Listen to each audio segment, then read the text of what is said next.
कहते हैं हथड़ी का गोश्त गोश्त नहीं होता है और खुशामती दोस्त दोस्त नहीं होता है। चीन ने पाकिस्तान को दे दिया धोखा और तालिबान से मिला लिया है हाथ। अफगानिस्तान में कुछ ऐसा कर दिया है जिसकी उम्मीद नहीं थी। जानेंगे इस तरीके का कदम क्यों उठाया है, और जहां एक तरफ इस तरीके का कदम उठा है तो वहीं कौन से हैं ये दो हथियार, और इन दो हथियारों की चर्चा क्यों हो रही है। G20 की मीटिंग जिसमें फूमियो किशिदा और पीएम मोदी के बीच बातचीत हुई, और इस G20 के खत्म होते ही ये दो हथियार बहुत ज्यादा चर्चा में आ रहे हैं। जानेंगे आखिर क्या हो रहा है और भारत में ये क्यों आ रहे हैं। जियोपॉलिटिक्स में धमाल मचा है, आइए जानते हैं इन खबरों को विस्तार से। चीन का भरोसा अब पाकिस्तान पर खत्म होता जा रहा है, और एक समय था जब चीन को कुछ भी डील करना होता था ना, तो वो क्या करता था, पाकिस्तान को अपने लिए इस्तेमाल करता था। पाकिस्तान से बात करता था और कहता था कि हमें तालिबान से बात करनी है, बैठ के कराओ। पाकिस्तान ही वो था जिसने चीन और तालिबान के बीच में दोस्ती करवाई थी। लेकिन अब स्थितियां बदल गई है। पाकिस्तान से सलाह लेकर काम करने वाला चाइना अब पाकिस्तान से खुश नहीं लग रहा है, और यही वजह है कि देख रहा है कि तालिबान और पाकिस्तान में भी संबंध खराब होते जा रहे हैं। चीन खुद ही तालिबान के साथ अपने रिश्ते को मजबूत करना चाहता है। चीन का इरादा है काबुल तक सीपे को ले जाना। चीन अफगानिस्तान के प्राकृतिक संसाधनों पर नजरें गड़ाए हुए है, वो तेल की खोज कर रहा है। चीन की नजर अफगानिस्तान के लिथियम भंडार पर है, जिसे सफेद सोना कहा जाता है। अफगानिस्तान में अरबों डॉलर के खनिज भंडार मौजूद हैं। चीन अब पाकिस्तान को छोड़कर मध्य एशिया के देशों के रास्ते अफगानिस्तान से व्यापार करने की सोच रहा है। चीन ने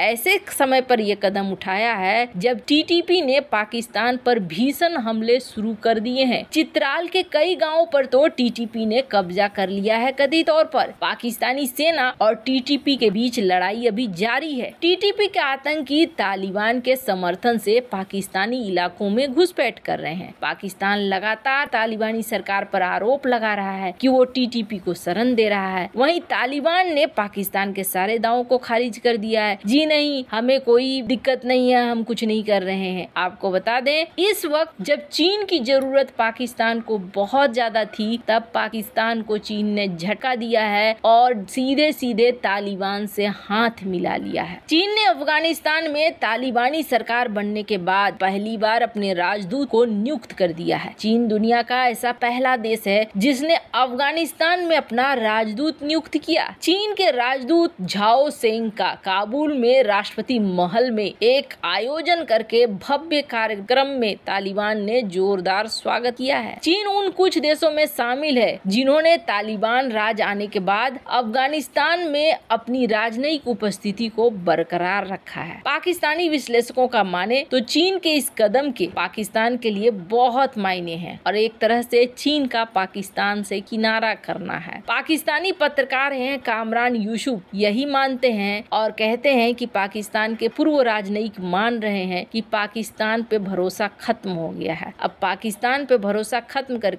इससे जो ताकतवर है उसके हाथ मिला रहा है चाइना। अब इसमें क्या भारत के लिए भी समस्या खड़ी हो सकती है। अभी तो एक बफर जोन बना हुआ है, और वो बफर जोन है पाकिस्तान, जिसकी वजह से अभी की लड़ाई जो है पाकिस्तान तक ही सीमित रहेगी। लेकिन आपको बता दें, ये एक ऐसा देश है ना जहाँ कोई भी लूटने के अंदाज से पहुँचा है लेकिन लूट नहीं पाया है। जैसे कि रूस भी पहुँचा लेकिन कुछ हुआ नहीं, और आखिरकार रूस भी यहाँ इसी इरादे से आया था कि वो ढेर सारा माल बनाएगा, लेकिन माल बना नहीं पाया, उसे भागना पड़ा अपने ढेर सारे सैनिकों को गंवाने के बाद। और ऐसा ही फिर हुआ अमेरिका के साथ भी। अंत क्या हुआ हमने देख लिया। ये वो देश है जहाँ पर बड़े बड़े साम्राज्यों की कब्र बनी है, और ये आपस में भी कभी शांत नहीं रह सकते हैं। अभी ही कहा जाता है कि यहाँ गुट तैयार हो चुका है। तो जो सपने चाइना देख रहा है उसमें अभी बहुत दूर है, बहुत देरी है। ये जगह इन्हें खुद चैन से रहने देगा या नहीं, ये कहना मुश्किल है। पाकिस्तान में भी ये बहुत बड़े बड़े सपने लेकर आए थे, लेकिन हुआ क्या, वो सबने देखा। खैर, जहाँ एक तरफ ये सब कुछ हो रहा है तो वहीं दूसरी तरफ G20 के बाद दो हथियारों की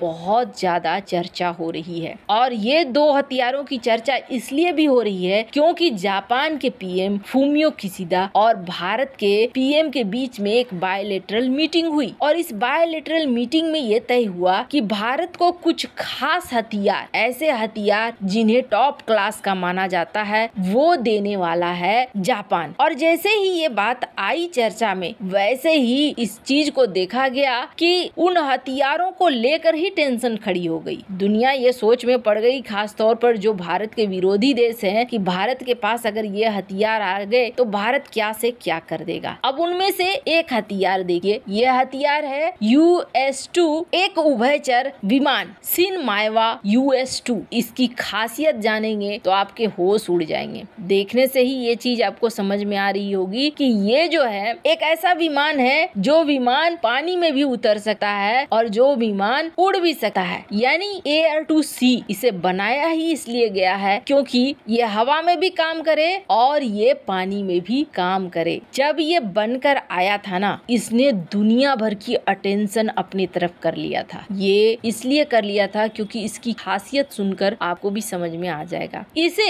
लैंड करने के लिए कितनी जमीन चाहिए? इसे लैंड करने के लिए जो जगह चाहिए वो मात्र चाहिए इन्हें 500 मीटर। और आपको बता दें, इन्हें अगर टेक ऑफ करना है तो इन्हें चाहिए मात्र 300 मीटर। इतने कम जगह में भी ये बड़ी आसानी से उड़ जाते हैं। और इसके अलावे आपको बता दें, इसमें 15 टन का पानी भी जा सकता है। 45,000 किलोमीटर तक 480 किलोमीटर पर आवर की स्पीड से ये उड़ता है। और सबसे बड़ी खासियत है कि इसमें 20 लोगों को ले जाया लाया जा सकता है। ये देखने से तो ऐसा लग रहा है कि बचाव कार्य के लिए इस्तेमाल होता होगा, लेकिन इसका इस्तेमाल हर रूप में हो सकता है। एक तो ये है जिसका ऑर्डर भारत करीब 12 की संख्या में दे रहा है। कहा जा रहा है कि इनिशियल में 12 होगा, आगे चलकर इसकी संख्या और भी ज्यादा बढ़ाई जाएगी। तो वहीं दूसरा है ये एंटीना। इस एंटीना को कहा जा रहा है यूनिकॉर्न, जो हाल फिलहाल में जापान ने अपने स्टील्थ डिस्ट्रॉयर में भी लगाया है। इस एंटीना में क्या है ना,